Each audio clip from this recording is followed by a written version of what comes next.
Shalom guys, happy Sunday. Apa kabar teman-teman semua? Aku yakin dan percaya bahwa teman-teman semua dalam perlindungan Tuhan. So, tetap semangat teman-teman dan tetap andalkan Tuhan dalam setiap keseharian teman-teman. Hari ini kita akan dilayani oleh Karo Derini dengan tema Always Be Thankful, di mana kita akan sama-sama belajar bagaimana kita bisa tetap mengucap syukur dan berterima kasih kepada Tuhan dalam situasi dan kondisi apapun itu. So, siapkan Alkitab teman-teman dan juga catatan teman-teman supaya teman-teman bisa mencatat setiap rema yang teman-teman dapat. Kalau misalnya kita tetap diadakan lewat Zoom meeting, di mana linknya akan di-share lewat grup WhatsApp. Pastikan teman-teman hadir ya. Bagi teman-teman yang ingin mengirimkan persembahan dan juga persepuluhan, teman-teman bisa mengirimkannya lewat scan barcode dan nomor rekening yang tertera di layar kaca teman-teman. Ibadah MP minggu depan akan dilayani oleh youth pastor kita yaitu Karen Chandra Dinata dengan tema Stillness in the Storm. Ibadah ini juga akan disertai dengan perjamuan kudus. Pastikan teman-teman ikuti ibadahnya ya. So, stay at home buat teman-teman semua, ikuti protokol kesehatan, jaga kesehatan teman-teman, dan satu ibadah, let's worship Him and God bless you guys.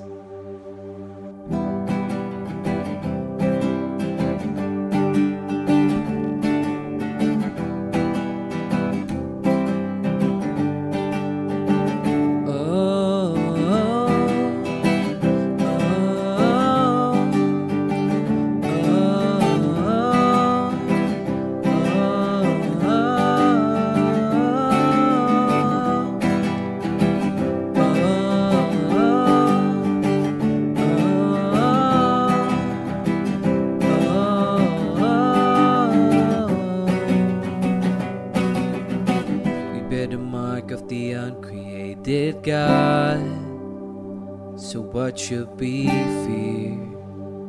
What should be feared? Bear the scars of the holy risen Son, so what should be feared? What should be feared? Every tread is hollow. Our victory is already set in stone.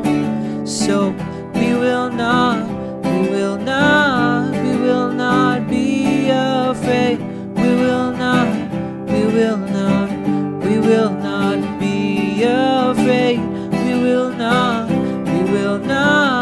be afraid. We will not be afraid.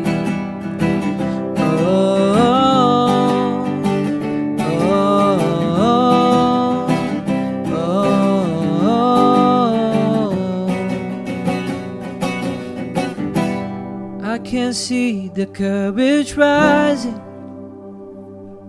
in the hearts of the sons of God,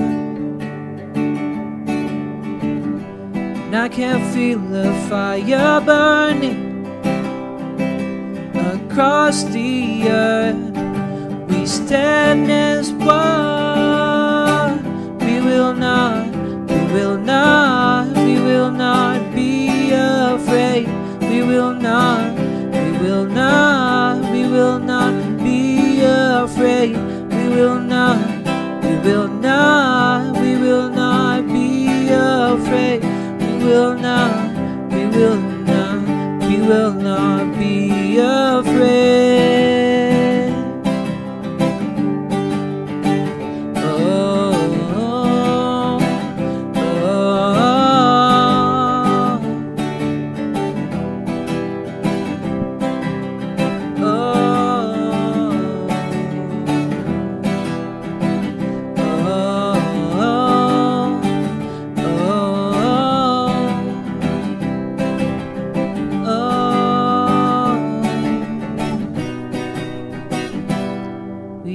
Not dismayed by the darkness that surrounds us,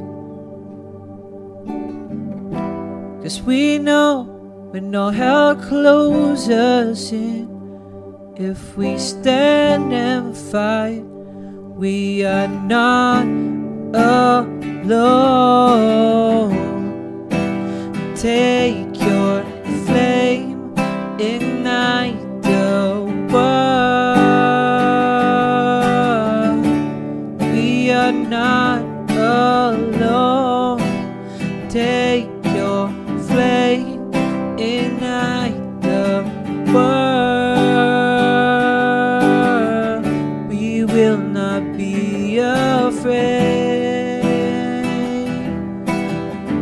We will not be afraid. We will not be afraid.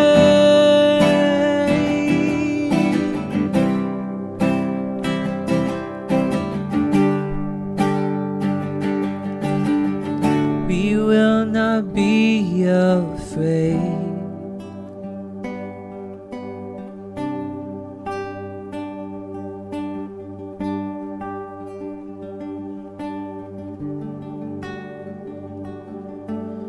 Christ is my reward and all of my devotion.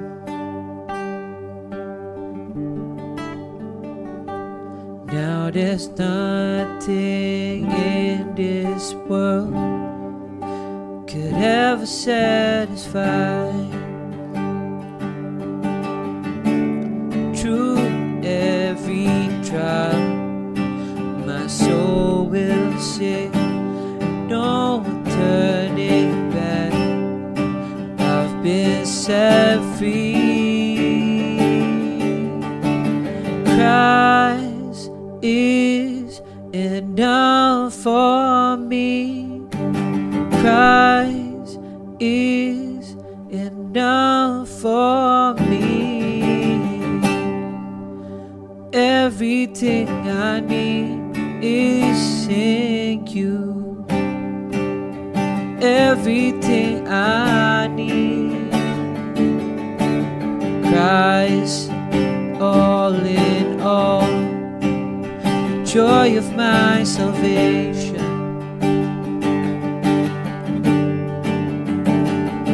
And His hope will never fail. Heaven is our home. Through every storm, my soul will sing, Jesus is here. To God be the glory. Christ is enough for me. Christ is enough for me. Everything I need is in you. Everything I need. Christ is enough for me.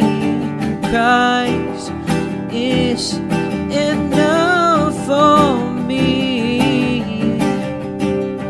Everything I need is in you, Lord. Everything I need. Christ is enough for me. Christ is enough for me. Everything I need is in you. Everything I need.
us a new name and call us your people, God. Give us a new name, Lord of glory. Make us worthy to possess your name. Lord of glory, make us worthy to possess your name. Give us a new name, call us your people, God. Give us a new name, Lord of glory. Make us worthy to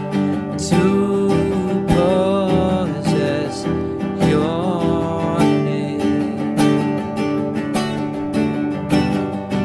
Lord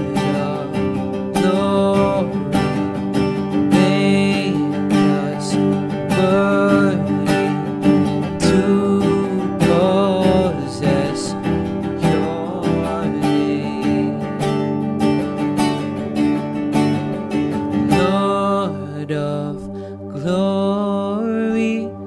Make us worthy to possess your name, Lord of glory. Make us worthy to possess your name,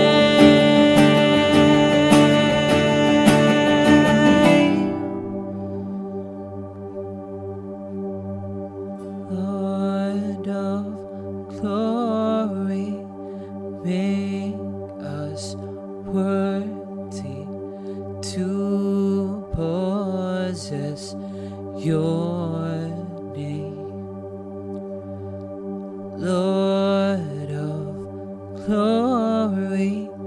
Make us worthy to possess your name. Terima kasih Tuhan atas hari ini. Kiranya Kau yang berkati khotbah yang akan disampaikan selanjutnya. Bukakan hati kami Tuhan, bukakan mata kami, bukakan telinga kami Tuhan, supaya kami bisa menangkap firman-Mu dengan baik. Berkati setiap yang menonton Tuhan. Biarlah semuanya seturut dengan rencana-Mu saja dalam kehidupan kami. Amin. Salam anak muda di Master Plan Youth. Puji Tuhan karena Tuhan bersama dengan kita dan selalu ada untuk kita, dan kali ini adalah kali kedua saya hadir di Master Plan untuk menyampaikan kebenaran firman Tuhan. Kita bersyukur bahwa Tuhan tetap memelihara kita sampai saat ini. Mari kita berdoa terlebih dahulu. Tuhan, terima kasih untuk hari ini. Tuhan sudah baik sama kami. Tuhan memberkati kami. Tuhan memberikan kehidupan yang indah bagi kami. Tuhan memberikan kebahagiaan bagi kami. Sebelum kami memulai pemberitaan firman dan mendengarkannya, ya Tuhan, biarlah Tuhan beracara di dalam hati kami semuanya, sehingga hati kami semua adalah hati yang siap ditaburi oleh kebenaran firman Tuhan. Kami siap mendengar firman Tuhan, kami siap diubahkan, dan kami siap menjadi baru. Terima kasih Tuhan Yesus, di dalam nama-Mu kami berdoa dan kami bersyukur. Amin. Sudah dikasih Tuhan, hari ini kita akan membahas soal kekhawatiran, karena pengurus dari Master Plan Youth itu menghubungi saya dan memberitahu bahwa tema untuk kita kali ini adalah no risk. Nah, kenapa ini menjadi penting? Karena dengan begitu banyak hal terjadi dalam hidup kita, baik yang menyenangkan maupun tidak, manusia cenderung akan masuk ke dalam situasi yang penuh dengan kekhawatiran. Ayat firman Tuhan dalam Matius 6 ayat 25 sampai 34, kita akan baca bersama-sama teman-teman. Dan kita akan merenungkan firman ini secara komprehensif gitu ya, supaya semua kita belajar dari kebenaran firman Tuhan ini dan memahami secara lebih jelas apa sih yang Tuhan inginkan dalam hidup kita. Boleh nggak sih kita hidup di dalam kekhawatiran gitu ya? Apakah manusiawi seorang manusia itu mengalami kekhawatiran? Mari kita membaca bersama-sama dalam Matius 6 ayat 25 sampai 34. Karena itu aku berkata kepadamu, janganlah khawatir akan hidupmu, akan apa yang hendak kamu makan atau minum, dan janganlah khawatir pula akan tubuhmu, akan apa yang hendak kamu pakai. Bukankah hidup itu lebih penting daripada makanan, dan tubuh itu lebih penting daripada pakaian? Pandanglah burung-burung di langit yang tidak menabur dan tidak menuai, dan tidak mengumpulkan bekal dalam lumbung, namun diberi makan oleh Bapamu yang di surga. Bukankah kamu jauh melebihi burung-burung itu? Siapakah di antara kamu yang karena kekhawatirannya dapat menambahkan sehasta saja pada jalan hidupnya? Dan mengapa kamu khawatir akan pakaian? Perhatikanlah bunga bakung di ladang yang tumbuh tanpa bekerja dan tanpa memintal. Namun aku berkata kepadamu, Salomo dalam segala kemegahannya pun tidak berpakaian seindah salah satu dari bunga itu. Jadi jika demikian Allah mendandani rumput di ladang yang hari ini ada dan besok dibuang ke dalam api, tidakkah ia akan lebih lagi mendandani kamu, hai orang yang kurang percaya? Sebab itu janganlah kamu khawatir dan berkata, apa yang akan kami makan dan apa yang akan kami minum, apa yang akan kami pakai.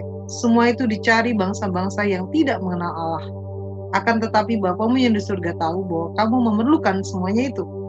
Tetapi carilah dahulu kerajaan Allah dan kebenarannya, maka semua itu akan ditambahkan kepadamu.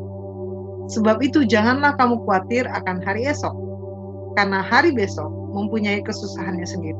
Kesusahan hari ini cukuplah untuk sehari. Teman-teman yang dikasihi Tuhan, kekhawatiran itu adalah hal yang sangat alami dalam diri manusia. Karena kenapa? Pada dasarnya ketika manusia diciptakan, manusia memiliki limit. Nah, keterbatasan manusia salah satunya adalah ketika dia merasa khawatir dengan hidupnya.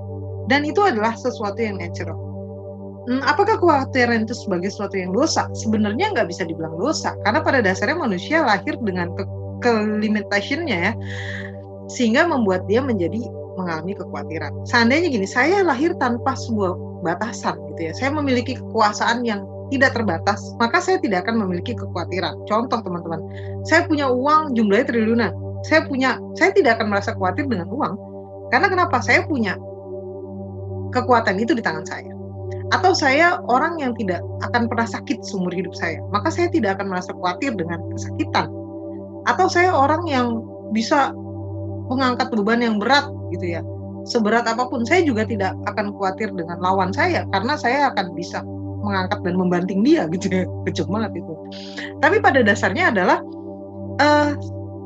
kekhawatiran itu muncul karena kita tahu bahwa kita adalah manusia yang punya keterbatasan, dan ini adalah hal yang sangat natural. Tuhan mengizinkan ini ada dalam diri manusia untuk membuat manusia berharap kepada Tuhan. Karena ketika seseorang merasa khawatir, takut gitu ya tentang sesuatu, maka dia tahu bahwa ada hal yang mengalarmi dia, bahwa dia orang yang terbatas, dia butuh kuasa yang tidak terbatas untuk menolong dia. Pertanyaannya adalah gini, apa sih perbedaan antara takut dengan khawatir? Ya teman-teman, secara alami takut itu sebenarnya adalah sesuatu kondisi yang mungkin membuat kita takut karena ada objeknya. Misalnya gini, saya ketemu dengan anjing ini gonggong gitu ya, dengan suara yang sangat keras, badannya anjing itu besar gitu ya, terus kemudian dia seperti mau menerkam saya, maka itu namanya ketakutan, ada objeknya, ada anjingnya. Dan ketakutan itu juga bicara tentang sesuatu yang sudah terjadi. Misalnya terjadi bencana alam gitu ya, saya mengalami ketakutan ya, karena ada bencana alam yang terjadi. Tapi khawatir itu sangat berbeda dengan takut, karena khawatir itu tidak ada objeknya gitu. Kekhawatiran itu tidak ada objeknya. Misalnya saya khawatir jalan ke tempat sepi karena takut ada rampok, padahal tidak ada rampok di depan kita. Kita juga nggak berpapasan dengan orang yang akan mencelakai kita gitu ya, tapi kita mengalami kekhawatiran. Takut ketemu anjing karena takut bakal digigit, padahal anjingnya tidak ada gitu ya, atau anjingnya kecil gitu ya, jadi objeknya tidak nyata gitu. Dan biasanya juga bisa terjadi pada hal-hal yang belum terjadi. Jadi prediksi, pemikiran gitu ya, itu membuat kita takut. Takut kita nggak punya duit di hari esok. Takut kita nggak bisa makan gitu ya. Padahal belum terjadi nih gitu. Padahal duit kita mungkin masih ada, tapi kita takut aja gitu. Takut terjadi sesuatu dan kita nggak punya uang gitu. Jadi khawatir itu adalah sesuatu yang tidak ada objeknya dan belum terjadi. Dan ini banyak banget menguasai manusia. Manusia bisa sangat khawatir dengan hidupnya. Padahal sebenarnya dampak negatif dari kekhawatiran itu sangat nyata sekali. Teman-teman kalau baca ayat 27, di situ dikatakan begini, saya bacain pelan-pelan ya. Siapakah di antara kamu yang karena kekhawatirannya dapat menambah hasta saja pada jalan hidupnya? Jadi perhatikan firman Tuhan ini berkata gini loh, kamu ngapain sih khawatir gitu ya? Dengan kamu khawatir, emang itu nambah sehasta saja pada jalan hidup kamu? Itu menambah buah pada jalan hidup kamu? Kan enggak. Kekhawatiran itu adalah sebuah kesia-siaan. Kekhawatiran itu adalah sesuatu yang bahkan merusak atau menggerogoti psikis kita. Ya, seorang berkata begini, tahu nggak sebenarnya kekhawatiran itu lebih mengerikan dari kenyataan yang sebenarnya, gitu. Karena bisa jadi kenyataannya nggak semengerikan itu, tetapi kekhawatiran itu bisa menggerogoti manusia. Ya, bahkan manusia itu bisa kalah sebelum berjuang, gitu. Bisa layu sebelum berkembang karena kekhawatirannya. Gitu. Misalnya saya mau mulai bisnis gitu ya, terus kemudian ada kekhawatiran takut bangkrut gitu ya, khawatir akan bangkrut, khawatir akan nggak berhasil, khawatir akan dikorupsi sama orang. Ya udah, kekhawatiran itu akan menggerogoti saya, membuat saya menjadi orang yang tidak berani untuk melangkah gitu. Terus ditunjuk nih jadi petugas singer misalnya, takut nanti fales, khawatir nanti orang akan ngomongin, khawatir nanti orang akan ngeledekin gitu. Padahal itu belum terjadi dan mungkin tidak terjadi gitu ya. Nah, kekhawatiran yang model seperti ini sebenarnya akan menggerogoti psikis seseorang. Akhirnya akibatnya adalah apa? Kita tidak berani melangkah untuk sesuatu yang besar karena kekhawatiran kita untuk sesuatu yang tidak terjadi dan tidak real gitu. Teman-teman bisa tangkap ya gitu. Salah seorang kawan saya bilang, gue khawatir nih karena uang gue tinggal 500 juta misalnya. Padahal mungkin buat kita uang segitu kita ngumpulin bertahun-tahun gitu belum tentu juga dapat gitu.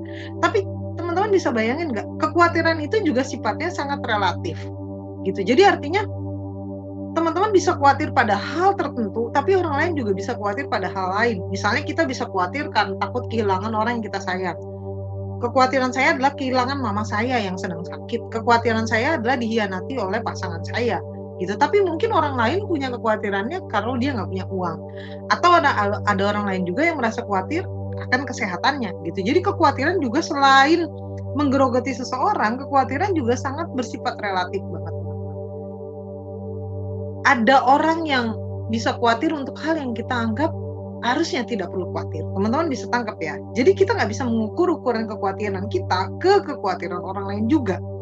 Maka teman-teman, ketika Allah memberitakan firman ini kepada kita dan kita baca gitu ya, kita benar-benar mengerti bahwa ada begitu banyak orang yang khawatir pada apa yang dipakai, tapi juga bisa orang berkhawatir dengan apa yang akan dimakan, gitu.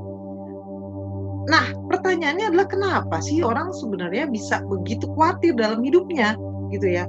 Kita tahu nih bahwa kekhawatiran is very different dengan ketakutan. Oke, kita juga mengalami itu, gitu ya. Tadi kakak bilang Tuhan izinkan orang mengalami kekhawatiran. Ya, iya. Gitu ya. Terus kekhawatiran itu dosa nggak? Saya bilang kekhawatiran itu nggak dosa. Tapi ketika kita hidup di dalam kekhawatiran dan kekhawatiran menjadi lebih tinggi daripada iman kita kepada Tuhan, ini menjadi sebuah pertanyaan yang cukup serius, teman-teman. Khawatir itu adalah hal yang sangat natural. Ketika saya merasa khawatir, saya tahu bahwa Tuhan menolong saya. Saya tidak mungkin, gini loh teman-teman, ibarat kata gini, mama saya pernah bilang gini ke saya, ada seorang yang datang dengan ajaran yang sangat ekstrim ke rumah gitu ya. Ditanya, kamu kenapa? Oh iya saya lagi sakit nih gitu ya. Terus dia bilang, oh kamu jangan pernah ngomong sakit. Jangan pernah bicara kalau kamu sakit gitu ya. Tuhan itu penyembuh. Jadi jangan pernah ucapkan kata sakit gitu ya. Tapi mama saya manggil saya dan dia bilang gini, gak apa-apa Neng. Kalau kamu memang sakit ya bilang sakit. Karena bagaimana kamu tahu kalau Tuhan penyembuh? Kalau kamu gak pernah ada dalam kondisi sakit. Bagaimana kamu tahu Tuhan penghibur? Kalau kamu gak pernah khawatir. Bagaimana kamu tahu Tuhan mencukupi kalau kamu tidak pernah berkekurangan? Nah, jadi sebenarnya kekhawatiran itu sebenarnya alarm buat kita bahwa kita ini manusia yang terbatas, kita butuh Tuhan gitu ya. Jadi itu bukan sesuatu yang dosa. Tapi teman-teman perhatikan, ketika kita hidup di dalam kekhawatiran, sampai kita nggak berani melangkah apapun, dan kekhawatiran itu menguasai diri kita, sampai kekhawatiran itu lebih tinggi dari iman kita kepada Tuhan, ini menjadi bahaya, teman-teman. Saya belum bilang ini dosa ya, tapi ini menjadi bahaya. Teman-teman, kenapa ini menjadi bahaya? Teman-teman bayangin ya, kita hidup di dalam dunia yang unpredictable. Hari ini kita bisa punya uang banyak, besok uang itu bisa hilang. Hari ini bisa pinter banget, besok kita kecelakaan, kepala kita terbentur, kita bisa jadi nggak bisa apa-apa gitu ya.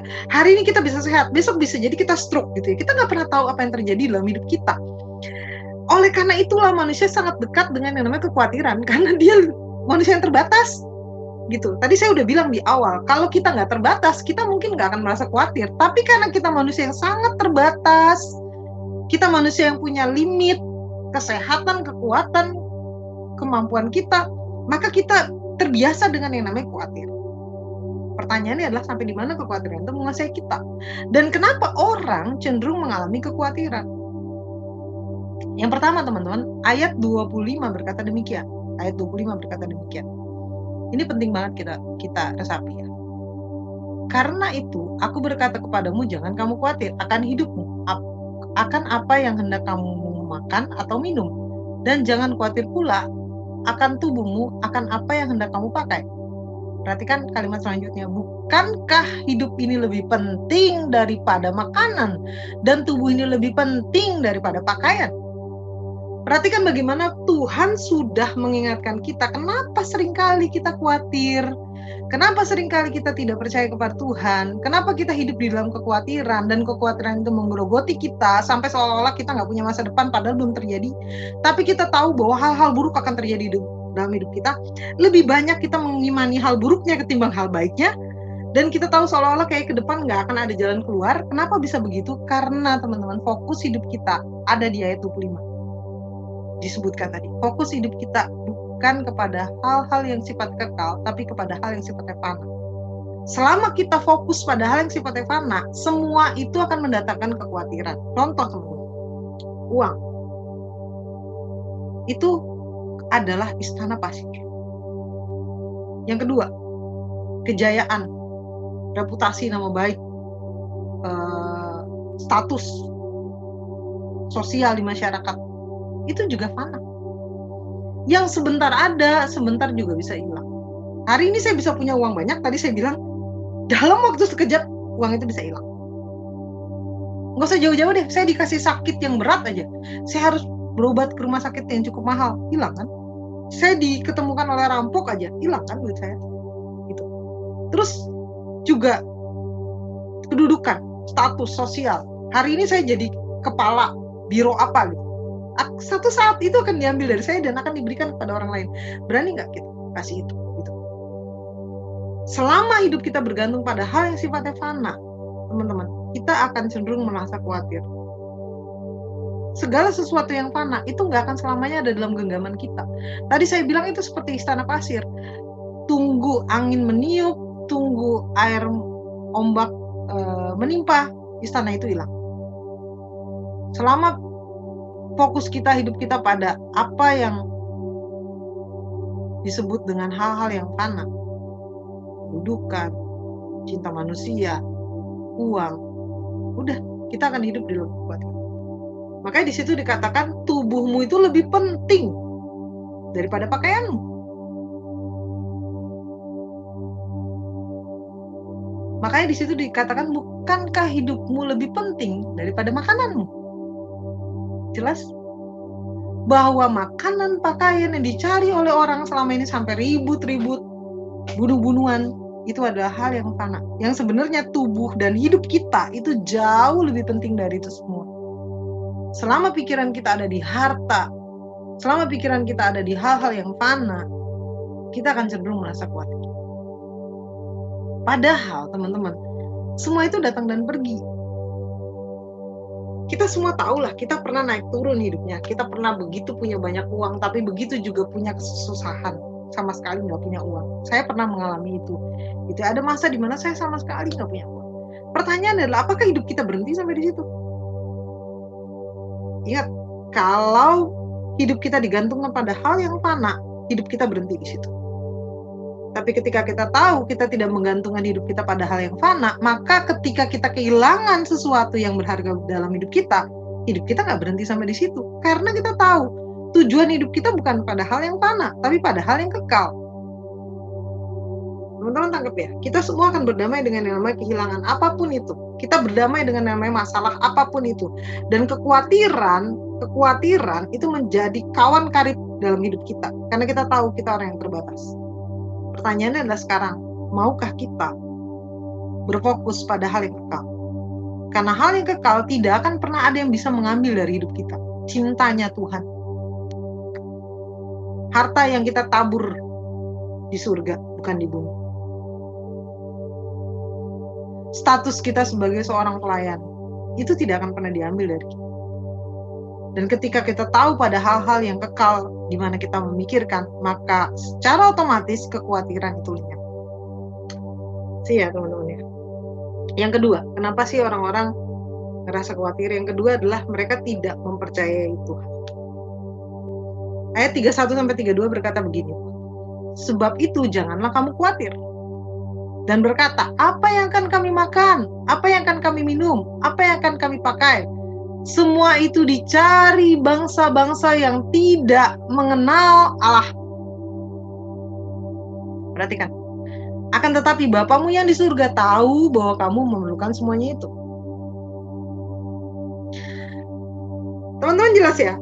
Kenapa sih kita khawatir ya? Karena kita tidak mempercayai Tuhan ada dalam hidup kita. Itu dicari oleh bangsa-bangsa yang gak kenal Tuhan. Yang dia tahu bahwa hidupnya itu bergantung pada apa yang dia punya sekarang. Bukan siapa yang memberi. Saya pernah punya sebuah cerita, teman-teman. Ada satu tempat yang saya pengen banget kunjungi gitu ya. Yang saya nabung 1 tahun itu, saya nabung gila-gilaan gitu. 1 bulan itu saya ketat banget ya. Nabung gitu. Sampai di akhir tahun saya bisa pergi ke sana. Benar gak saya bisa pergi? Bisa. Kenapa? Karena saya menabung. Benar saya menabung. Tapi salah seorang teman saya, itu dia tidak pernah punya tabungan sama sekali, teman-teman. Hari itu dia gajian, hari itu duitnya habis untuk bayar cicilan. Dan teman-teman tahu apa yang terjadi? Di tahun yang sama, di bulan yang sama, tapi tanggal yang berbeda ya. Teman saya juga pergi ke tempat itu gratis, bahkan dia dapat privilege yang lebih tinggi dari saya. Jadi kalau saya itu tidur misalnya di hotel kapsul, teman-teman tahu ya hotel kapsul ya. Ya pas buat badan kita doang, tapi dia bisa tidur di hotel mewah. Kenapa bisa begitu? Karena dia terpilih menjadi karyawan teladan di kantornya dan dia dapat hadiah wisata ke tempat itu, ke tempat yang sama dengan saya. Can you imagine teman-teman? Saya nabung mati-matian 1 tahun, ketat, irit, segala macem gitu ya. Dia tidak nabung sama sekali dan tidak punya uang, tapi kita bisa pergi di satu tempat yang sama, bahkan dia lebih mewah. Saya harus naik kereta kemana-mana, dia ada mobil khusus yang mengantar jemput, ada bis khusus yang mengantar jemput, tinggal duduk. Teman-teman bisa bayangin bahwa ternyata dalam hidup ini kita tidak pernah bisa memprediksi apapun dalam hidup kita.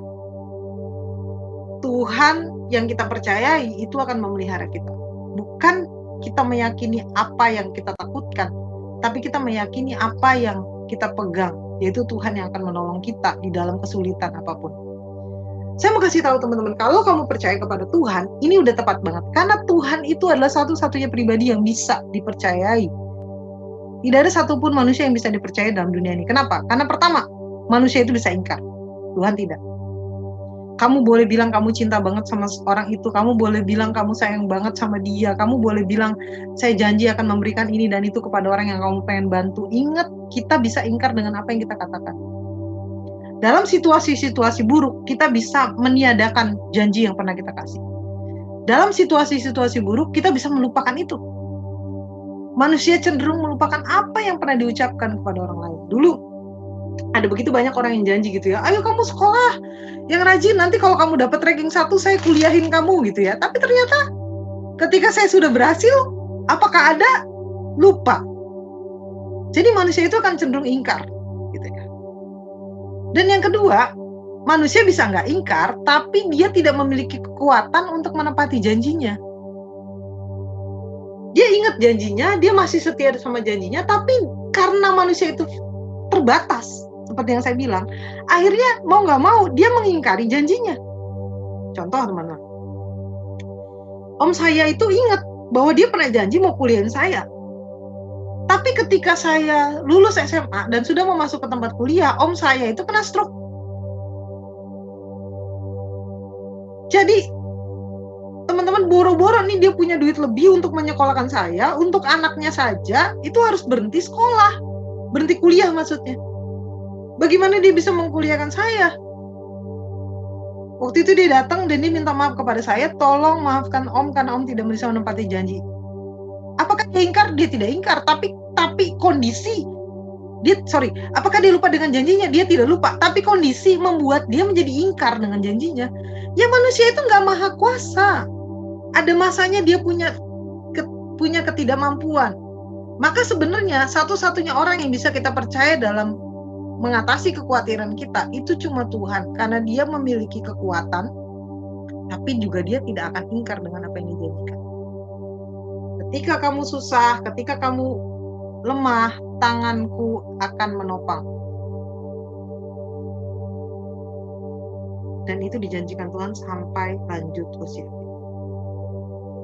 Jadi teman-teman, kita bisa tangkap benar bahwa sebenarnya memang di sini disebutkan, di ayat ini disebutkan. Perhatikan teman-teman, sekali lagi saya akan bacakan, semua itu dicari bangsa-bangsa yang tidak mengenal Allah. Kita mengenal Allah. Kita tahu siapa Tuhan kita yang menolong kita, memberikan berkat kepada kita,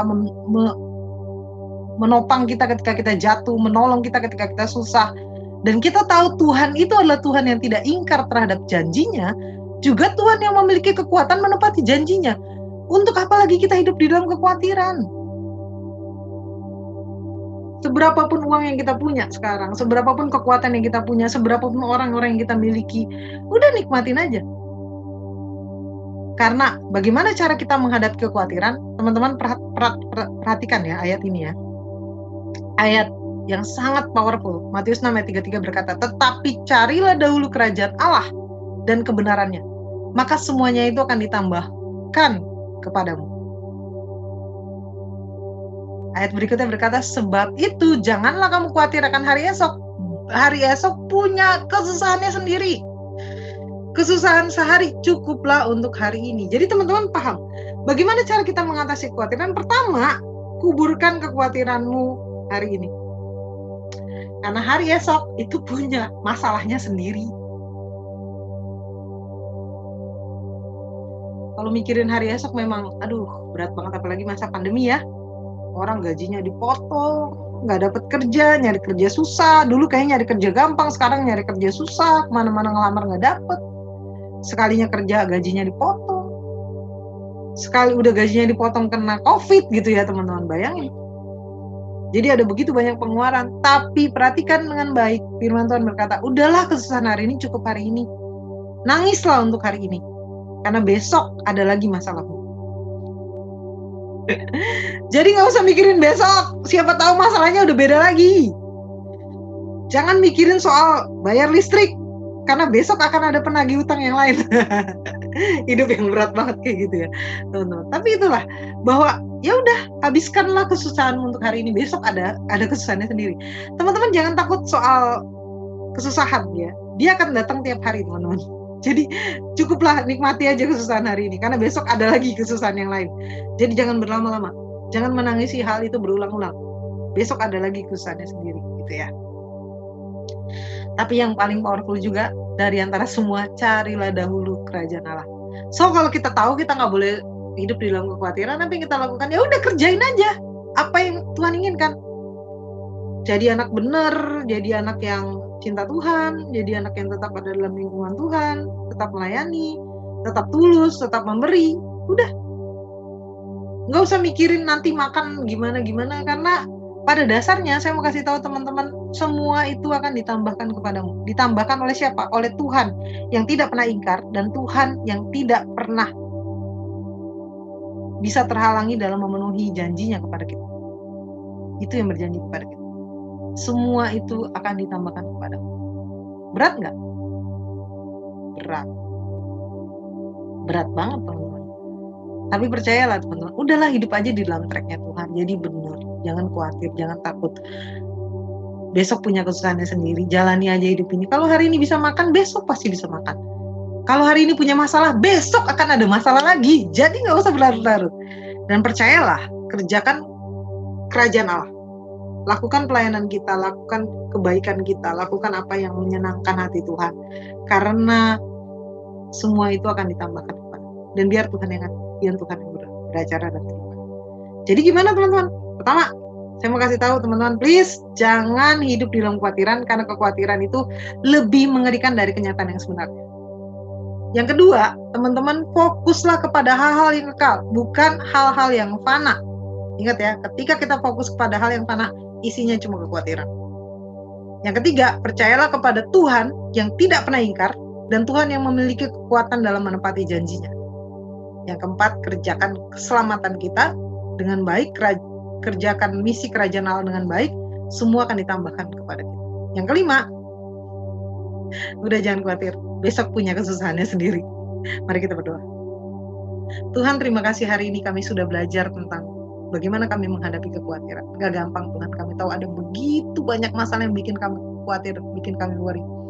Tapi satu hal yang kami percaya, Tuhan tidak pernah meninggalkan kami. Tuhan punya kekuatan untuk menolong kami. Bahkan Tuhan punya kekuatan yang lebih besar lagi dalam hidup kami untuk memberikan sukacita. Oleh karena itu berikan sukacita hari ini Tuhan, supaya kami tidak akan pernah khawatir untuk masa depan kami. Kami pertaruhkan masa depan kami di dalam tangan Tuhan yang adil, Tuhan yang baik, Tuhan yang penuh dengan belas kasihan. Dan kami percaya masa depan kami di dalam tangan Tuhan adalah masa depan kami yang gemilang, yang cerah, yang sesuai dengan kebenaran firman Tuhan, di mana Tuhan tetap bersama dengan kami dan menolong kami.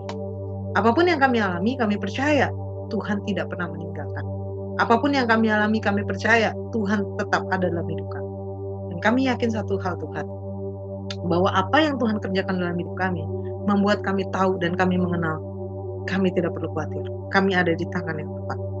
Terima kasih Tuhan untuk kebenaran firman hari ini, di dalam nama Tuhan Yesus kami berdoa dan kami bersyukur. Haleluya. Amin. Tuhan Yesus memberkati kita.